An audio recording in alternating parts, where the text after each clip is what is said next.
Hi everyone, I'm going to show you today how to lay out your project for your color scheme online project. So there are some different ways that you can choose to do this. I'm going to show you the ones with the organic and geometric shapes first. So there's a couple ways that you can divide your paper that'll make it easier for you. I'm going to turn my paper landscape. This can be a page that you tore out of your sketchbook. It can be a piece of printer paper. It can be the back of a worksheet, or if you just have lined paper, that is okay too. It'll still be the same size. It'll just have the lines and the holes, but we can definitely work with that. So what I'm going to do first is visualize thirds.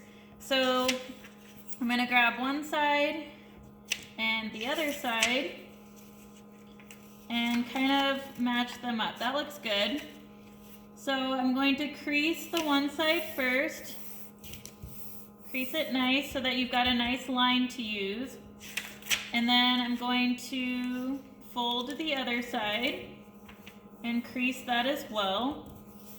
Now we've got three pretty even sections that'll be nice to work with.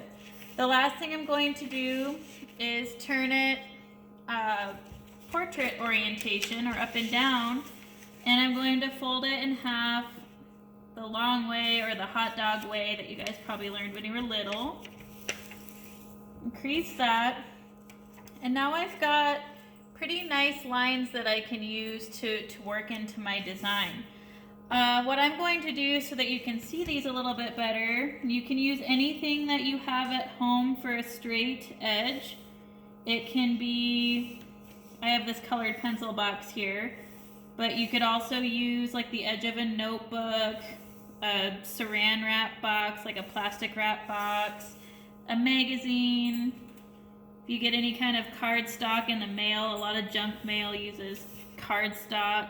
Anything you have that'll make a straight line. Now I've got my 6 sections that I can go in and start filling with either geometric shapes. So I could start by filling my space with triangles. So I'm just going to use a lot of straight lines. I might as well use my box again. And I could fill this whole thing with triangles if I wanted to.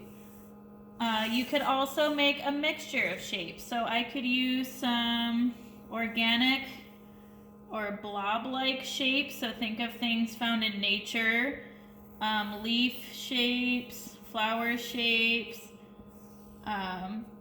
Those are all organic shapes, okay? You could even mix the two. So I could do some geometric shapes. So I'm going to start with some triangles.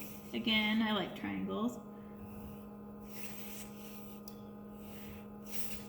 And then I can add some organic shapes in and around this to complete my design. So I'm going to make kind of a twisting vine-like shape, and then maybe I'll make just a blob over here. Whatever you do, think about filling each of your spaces. You shouldn't have something like this that just has one little shape in the middle and call it good. It should fill your space. You can do something kind of cool and draw pretty hard with your graphite pencil. So I'm going to trace my shapes pretty hard.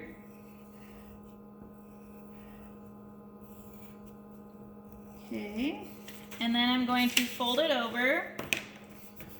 I'm going to apply some pressure, with my other hand and make this little rubbing. It might work for you, it might not, but you can give it a try if you would like to reflect your design. Yeah, I can see that. So then I could go in and trace so that I have the exact same design on both sides of my layout. I just gotta trace my blob And that's a way that you could make reflective balance happen. If that won't work, feel free to make each one different. Just make sure you use either geometric or organic shapes and that you fill each one of your compositions. Once you get them filled, then you will go in and you will choose a color scheme to color each one. You can find those listed in the other resources, what all you need, but this one was just an idea on how to lay out your shapes design.